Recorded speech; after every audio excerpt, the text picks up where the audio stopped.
ও পাশে চলে গেছে।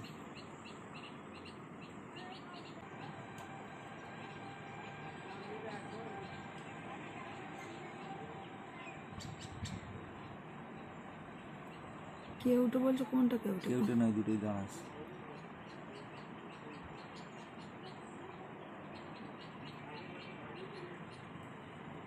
হচ্ছে দেখো, খেলা করছে। না না, ওটা শঙ্খ লেগেছে।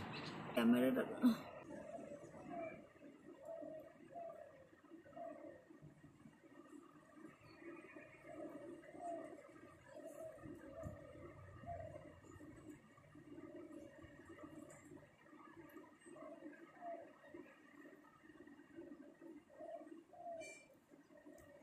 হাঁসগুলো সব ভয় পেয়ে গেছে।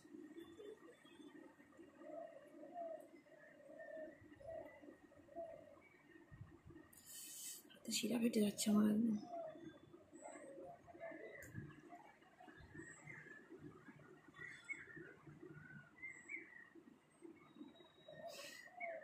কেমন পেঁচিয়ে চলে গেছে।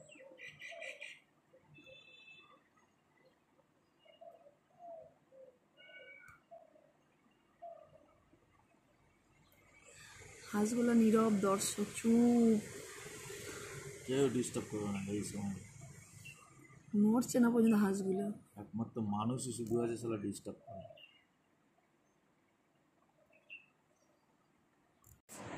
জীবনে এই দৃশ্যটা প্রথম দেখলাম। মানে সবার মোটামুটি পশু পাখি, আমরা যে কোনো পশু পাখি মোটামুটি যে কোনো বললেও ভুল হবে, যে তাদের সঙ্গম কালটা জানি বা সঙ্গম টাইমটা আমরা জানি বুঝি, কিন্তু সাপেদের আমি এই প্রথম দেখলাম। কখন থেকে মানে 1 ঘন্টা পেরিয়ে গেল।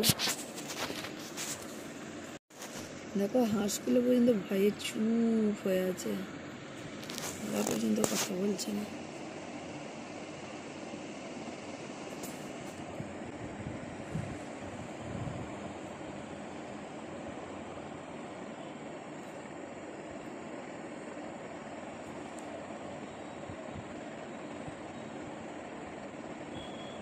বডিটা কত রকম করে ভাঙছে, দমড়াচ্ছে, মুচড়াচ্ছে।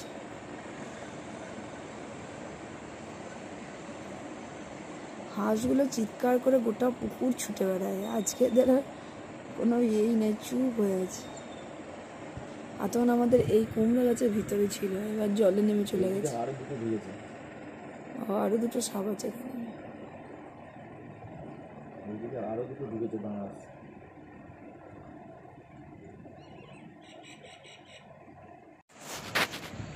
হ্যালো বন্ধুরা, গুড মর্নিং। সবাই ভালো আছো? আমি ভালো নেই, বুঝতেই পারছো। আর শরীরটা প্রচণ্ড খারাপ, স্কুল যেতে পারিনি। আমি আজকে ছুটি নিয়েছি, খুব কষ্ট হচ্ছে স্কুলটা যেতে। আর এই যে আমাকে যে বলতাই পড়েছিল, টোটাল জায়গাটা এখনও দেখো পুরো ফুলে আছে, লাল হয়ে আছে, এখন খুব ইচিং হচ্ছে, চুল কাটছে সবসময়।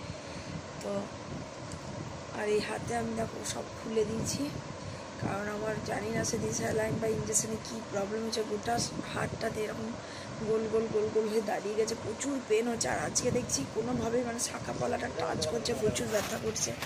খুলে দিলাম, আমি দেখো আমি আর দেখতে পাচ্ছি না। হ্যাঁ আমি দেখতে পাচ্ছি না, বুঝতে পারছি না। তো আমার আবার কালকে ডাক্তার দেখানোর ডেট আছে, জানি না যেতে পারবো কিনা। আজকেই যাওয়ার কথা ছিল, কিন্তু এতটা শরীর খারাপ লাগছে আমি উঠতেই পারছি না, যাওয়া তো দূরে থাক। লাইনে চলে এলো। আমার বাংলা স্যারকে খুব ভয় লাগে, তো পার্থ মণ্ডল ছোট পার্থ স্যার আমার খুব ভয় লাগে। দিয়ে আর কি ইতিহাসের রেজাল্ট দিচ্ছিল, দিয়ে আমাকে বলছিল তুই সেই ফেসবুকে কবিতা ছাড়িস না। বলছি যে হ্যাঁ, বলছে ওইটা তোর মা, বলছি হ্যাঁ। দিয়ে বল তোর মা তো বেশ ভালো করে। দিয়ে আমার বন্ধু মহিনীও বলছে ওর মা নিজে কবিতা বানিয়ে বললে। দিয়ে স্যার বলছে দিয়ে এরকম করে মাথায় হাত দিচ্ছে। বলে না কেন আমার মা লেখে, ওই তো মোহিনী বলে দিল। তুই বলতে পারিস না তো? সবেতেই লজ্জা নাকি? আর কি বলেছে? তাহলে স্যারের প্রতি ভয়টা কেটে গেছে তো? তাহলে তুমি তো সেলিব্রিটি হয়ে যাচ্ছি বললা। এমনি দেখো আজকে আমি সারাদিন উঠি না, এতটা শরীর খারাপ। অঙ্ক তো 2 কি করে পেলি? আমার বর রান্না করেছে, সেটা খাবারও ক্ষমতা নেই। 3টে সারাদিন না খেয়ে 3 সময় খেলাম। তো মেয়ে এলো স্কুল থেকে, আমি তো স্কুল যাইনি আজকে। অনেকটা আমার কাঁচা রক্ত ব্লিডিং হয়ে গেছে খুব, তার জন্য আরও বেশি শরীরটা কাঁপছে। আর আজকে সমস্যা হয়ে গেছে, আমার গুল্লি রানী কোথা কি হারিয়ে দিয়েছে আমার কাগজপত্র, দিয়ে আমার দোষ হয়ে গেছে। না, আমি কিছুই হারাই নাই। ওই তো বাবা বললো না হারিয়েছে। সেদিন তুই করোনা টিকা নেবো বলে কাগজপত্রগুলো ওইখানের আমার বাড়ির ফাইলটা কোথায়? আমি তোমার বাড়ির আমার প্যান কার্ড পাওয়া যাচ্ছে না। আর আমাদের সেই সাপের ভিডিওটা দেখ। আমার দেখো, এই দেখো বলতাই খেয়েছে। এইটা আমার ঘায়ে মানে কতটা ফুলে আছে এখন অব্দি, যে কদিন হয়ে গেল, আমার সাপটা রয়েছে। ভালোই হচ্ছে না। মা তুলেছে ভালো করে। মা তোলে না। আরে আমি তুলেছি, বলছি আমি আমি ভিডিও তুলেছি। করে নিলাম। তো তোমরা আজকে সাপের শঙ্খ লাগা, যেটা আমি শুনেছিলাম বাট কখনো দেখিনি। একবার ছোটোবেলায় স্কুলে পড়তাম তখন শুনেছিলাম, সবাই দেখতে গেছিলো, কিন্তু আমি দেখিনি কারণ আমি খুব ভয় পেতাম। তো আমাদের বাড়িতে প্রচুর সাপ আছে, আগেও তোমরা দেখেছো। আর আজকে দেখালাম, ওরা আমাদের এই উঠোনে এখানে আমাদের বাড়ির ফাইলটা ছিল কোথায় জানেন? তারপরে নিচে চলে গেল, উপরে জলে চলে গেল। তো সারা দুপুরটা সেই দুজনে মিলে আমার প্যান কার্ড আর আমার এই বাড়ির যে দলিল প্লাস্টিকের মধ্যে ঢোকানো যে ছিল পাওয়া অনেক যাচ্ছে না, কাগজপত্র। খুঁজেই পাইনি। তাই সেই সব উলট পালট করে এতটা ক্লান্ত হয়ে গেছি। স্নানটা করেছে, না ওখানে পাচ্ছি না তো, বাড়ির দলিল মলিল সব আছে। কারেন্ট চলে গেছিলো, প্রচুর গরম ছিল, তারপর প্যারাসিটামল ওই খেয়েছি, বাড়ি এত গরম লেগেছে। আর এই দেখো আমার মেয়েটা একদিকে বাড়ি। বলছি বাবা একটা কবিতা পড়, আমি তখন পারবো না, তো কিছুতেই পড়ছে না, তুমি একটু বলে দাও তো। ওইখানটায় তো রেখেছিলাম। ও যা আমাদের বলে এখন তুই বল, না, তুই বল, তুই যা বলিস মা শোনে। হ্যাঁ, ও যা বলে আমি তাই শুনি, একটা এখন কথাও আমাদের অবাধ্য হয় না। ক্লাসে কিন্তু আমি কিছু বললেও এখন শুনছে না। এখন আমাদের ক্লাসে প্রচুর মজা হয়। লাও এখানে আছে, ওইখানে লাল লাল রঙের আছে। আচ্ছা আচ্ছা, আমাদের স্কুলে এখন ক্লাস তো কিছুই হয় না, মজা হয়। বিএডের স্যার ম্যামগুলো এসেছে বিএড। ও বিএডের ছেলে মেয়েগুলো এখন টিচিং চলছে, সেই মধ্যে খুব হ্যাঁ হ্যাঁ, ওইটা লাও, ওইটা লাও। বাবা, আমাকে দাম করে দিচ্ছি এইদিকে ধরুন।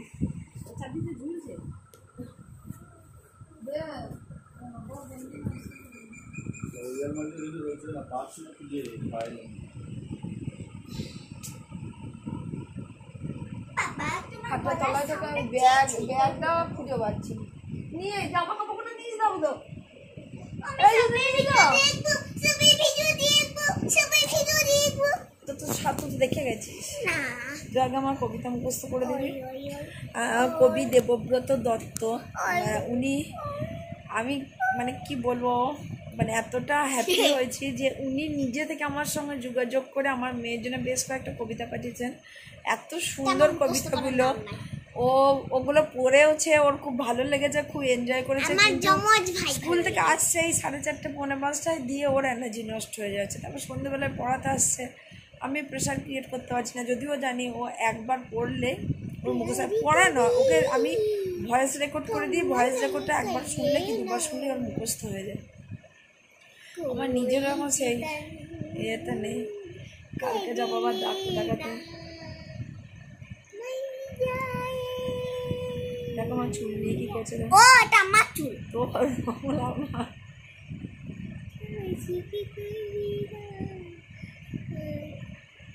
इतना करम कर लेना प्यार कभी कम नहीं करना। আর ফেটে গেছে, আমার গলা বসে গেছে, আমি কিছু করতেই পারছি না। আমি একটা পেয়েছি, ওইটার মধ্যে আছে। আমার দোষ দেবে না একদম। আমার একটা দেখছো এক জায়গায় রাখবে আর এক জায়গায় খোঁজা করাচ্ছে দিয়ে আমাকে, ওই আলমারিতে রেখেছে দিয়ে এই আলমারিতে সব খুঁজছে। বাড়ির দলিল পাচ্ছি না আমার মাথা খারাপ করে দিল। আমি একটা খুব সুন্দর কাজের সঙ্গে যুক্ত, মানে জাস্ট কথাবার্তা হয়েছে, এখনও পর্যন্ত ফিল্ডে নামিনি। তো তোমাদের জন্য একটা সারপ্রাইজ থাকলো, পরে জাস্ট যখন কাজটা হবে তার আমি 7 দিন আগে আপডেট দেবো, তার আগে না। তবে মানে আপডেট দিলে আমার একটু প্রবলেম আছে, একটুখানি অসুবিধা আছে বললে, তাই বলতে পারছি না। জীবনে নতুন ধরনের একটা কিছু করতে যাচ্ছি, যেটা শুধুই আনন্দ। অবশ্য আমার আনন্দটা এই সংস্কৃতি জগৎ ঘিরেই, এর বাইরে নয়। আমি সংস্কৃতি জগতে থাকতে খুব ভালোবাসি, আমার ভালো লাগা ভালোবাসার জায়গা। আর এই জিনিসটা না অনেকটা আমার মেয়ে তৈরি করেছে বলতে পারো।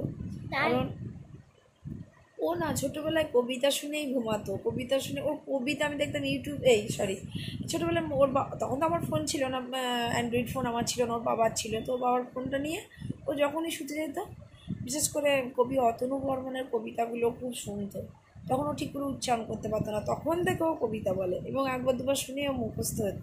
তো ওর ওটা থেকে না আমিও মানে কবিতার প্রতি খুব আকৃষ্ট হয়ে যাই। যখন কবিতা শুনতাম মনে হতো গানের থেকে কবিতা যেন আমাকে বেশি ভালো ফিলিং দেয়, একটা ভালো লাগা, ভালো লাগা দেয়, মন খারাপ বলুন ভালো থাকা বলুন।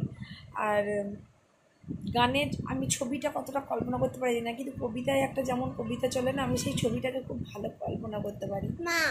আর আমার মেয়ে ছোটোবেলার যত কথা ছিল, যত ছোটো কি বলবো কোশ্চেন, মানে কৌতূহলী কোশ্চেন, সেইগুলো উত্তর দিতে গিয়ে যে কথোপকথন হয়েছে ওর সঙ্গে আমার বা ওর বাবার সবার, সেইগুলো নিয়ে বাবা একটা কথা বলছি তো, হ্যাঁ, তো সেইগুলো নিয়ে আমি কবিতা লিখেছিলাম। এখন ওগুলো ওকে দিয়েই পাঠ করায়। আর তোমাদের প্রচুর ভালোবাসাও পায়। আজকে আমার ফেসবুক প্রায় 1 লাখের কাছাকাছি হতে চলেছে, আর কিছু 2-1 দিনের মধ্যেই হয়ে যাবে 1 লাখ।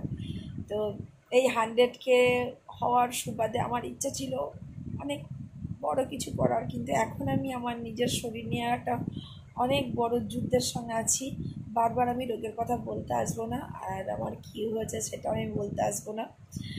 অনেকগুলো প্রবলেম শরীরে একসঙ্গে ধরা পড়েছে, তো সেগুলোকে সারিয়ে নিই, সলভ করে তারপরে আবার আমি আসবো তোমাদের কাছে ফিরে। জানি না ততদিনে ব্লগ দিতে পারবো না কবিতা দিতে পারবো, তো মেয়ে ওর মুড তো ও হলে নিশ্চয়ই ওর মুডের ওপরে ও নিশ্চয়ই দেবে।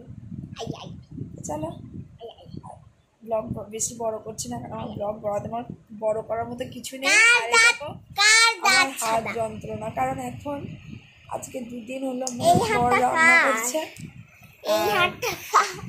আমার বাবা ঘর দুয়ার পরিষ্কার করছে, আমি উঠতেই পারিনি। আমার ছোট বোন ছিল, ও 2 দিন খাইয়ে দিচ্ছিল বলে একটু খাওয়া হচ্ছিল, এখন খাইয়ে দেওয়া কেউ নেই, তাই আর খাওয়াও হচ্ছে না।